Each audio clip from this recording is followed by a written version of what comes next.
जी doctor साहब हुण आपां अज दे विचार दी गलबात करांगे, तुहाडे तो विचार सुनने चाहांगे जी। डॉक्टर साहब की कहना चाहोगे तुसीं?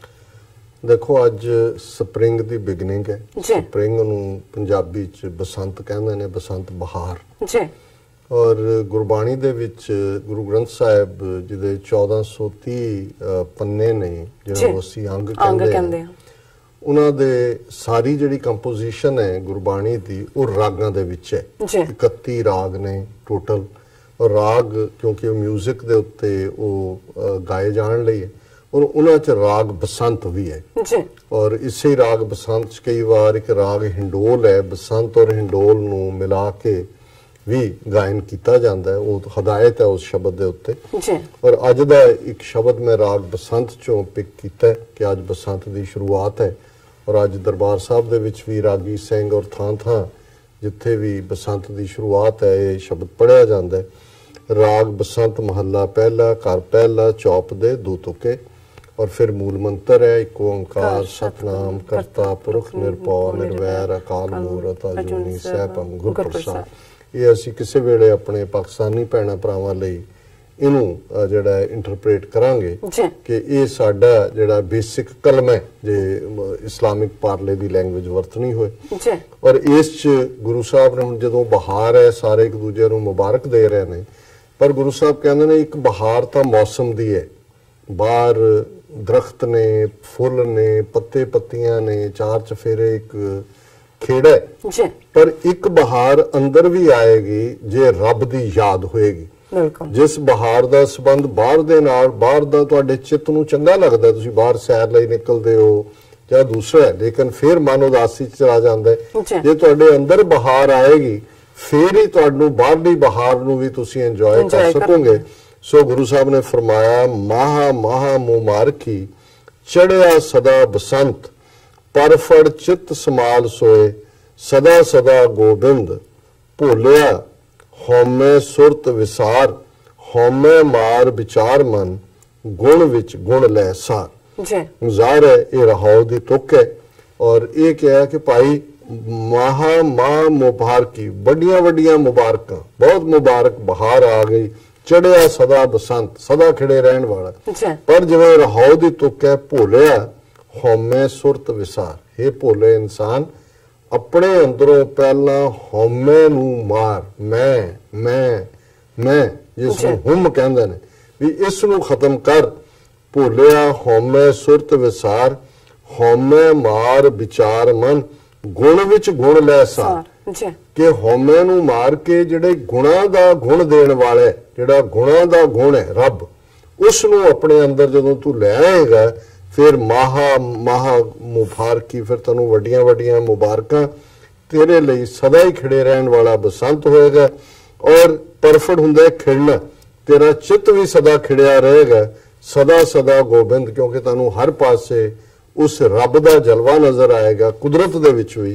फिर उन्हें कहा भी कुदरत तू किवें देखेगा। और ये जिहड़ा एक फलां फुलां वाला दरख्त है उहदे नाल तशबीह दित्ती, करम पेड़ शाखा हरी, धर्म फुल फल ज्ञान, पत प्रापत छाव कणी, चूका मन अभिमान। कि तेरे कर्म जिहड़े ने जो तू अमल करदा है, जो तू कर रहे हैं, ये दरख्त है, मानो रुख है। शाखा हरी जिहड़े उहदे टाहणियां निकलणगियां, ये वाहिगुरू दा नाम है।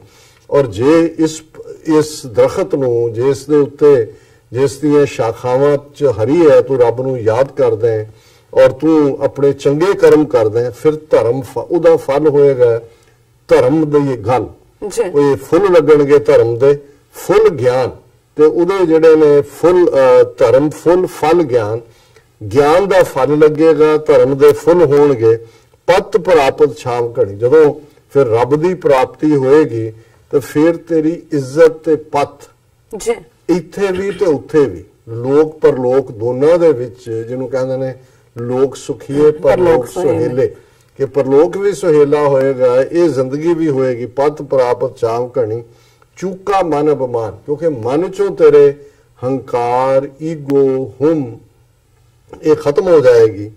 अखी कुदरत कन्नी बाणी मुख आखण सच नाम, फिर जो तू देख रहे चार चफेरे ਤੈਨੂੰ ਲੱਗੇਗਾ ਕਿ ਬਲਿਹਾਰੀ ਕੁਦਰਤ ਵਸਿਆ, ਤੇਰਾ ਅੰਤ ਨਾ ਜਾਈ ਲਖਿਆ। ਫਿਰ ਬਹਾਰ ਨੂੰ ਤੂੰ ਠੀਕ ਮਾਣ ਸਕੇਗਾ, ਤੇਰੀਆਂ ਅੱਖਾਂ ਉਸ ਕੁਦਰਤ ਦੇ ਵਿੱਚ ਵੀ ਕਾਦਰ ਨੂੰ ਦੇਖਣਗੀਆਂ, ਕੰਨਾਂ ਦੇ ਵਿੱਚ ਜੋ ਤੇਰੀ ਆਵਾਜ਼ ਪੈ ਰਹੀ ਹੋਏਗੀ ਉਹ ਵੀ ਤੈਨੂੰ ਰੱਬੀ ਆਵਾਜ਼ ਲੱਗੇਗੀ।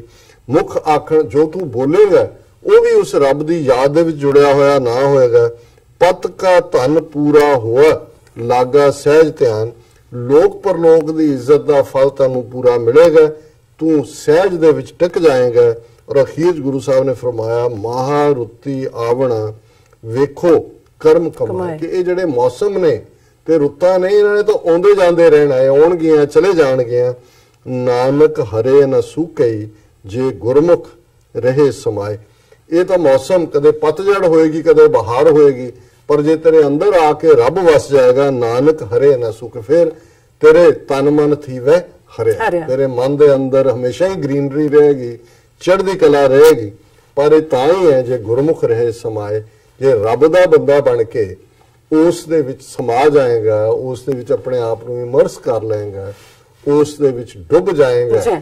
ਔਰ ਇਵੇਂ ਤੁਹਾਨੂੰ ਲੱਗੇਗਾ ਕਿ ਕਾਦਰ ਤੇ ਕੁਦਰਤ ਇਹ ਸਾਰੀ ਕੰਟੀਨਿਊਟੀ ਹੈ, ਔਰ ਤੂੰ ਵੀ ਉਸ ਦੇ ਵਿੱਚ ਇੱਕ ਉਸ ਬਹਾਰ ਦਾ ਆਨੰਦ ਲੈ ਰਿਹਾ। ਜੀ ਡਾਕਟਰ ਸਾਹਿਬ, ਤੁਹਾਡਾ ਬਹੁਤ-ਬਹੁਤ ਸ਼ੁਕਰੀਆ। ਤੁਸੀਂ ਅੱਜ ਦੇ ਅਹਿਮ ਇਸ਼ੂ ਤੇ ਅੱਜ ਦਾ ਵਿਚਾਰ ਸਾਡੇ ਦਰਸ਼ਕਾਂ ਨਾਲ ਸਾਂਝਾ ਕੀਤਾ। ਇਸ ਨਾਲ ਆਪਣੇ ਵਿਊਅਰਸ ਕੋਲ ਨੇ ਇਜਾਜ਼ਤ। ਵਿਊਅਰਸ, ਸਾਡੇ ਪ੍ਰੋਗਰਾਮ ਦਾ ਸਮਾਂ ਇੱਥੇ ਸਮਾਪਤ ਹੁੰਦਾ ਹੈ। ਤੁਸੀਂ ਆਪਣੇ ਰਾਏ ਤੇ ਸੁਝਾਅ ਸਾਨੂੰ ਭੇਜਣਾ ਭੁੱਲਣਾ ਸਾਡੇ ਇਸ ਪਤੇ ਤੇ sos@tvh4.tv ਤੇ ਅਸੀਂ ਆਪਣਾ ਪ੍ਰੋਗਰਾਮ ਲੈ ਕੇ ਫਿਰ ਦੁਬਾਰਾ ਤੁਹਾਡੇ ਸਨਮੁਖ ਆਵਾਂਗੇ। ਤਦ ਤੱਕ ਲਈ ਮੈਨੂੰ ਤੇ ਮੁੰਡਾ ਸੁਣਾ ਗਿਆ ਦੋ। ਦੇਖਦੀ ਰਹੋ TV84। ਬੁਲਾ ਦਿਓ ਫਤਿਹ। ਵਾਹਿਗੁਰੂ ਜੀ ਕਾ ਖਾਲਸਾ, ਵਾਹਿਗੁਰੂ ਜੀ ਕੀ ਫਤਿਹ।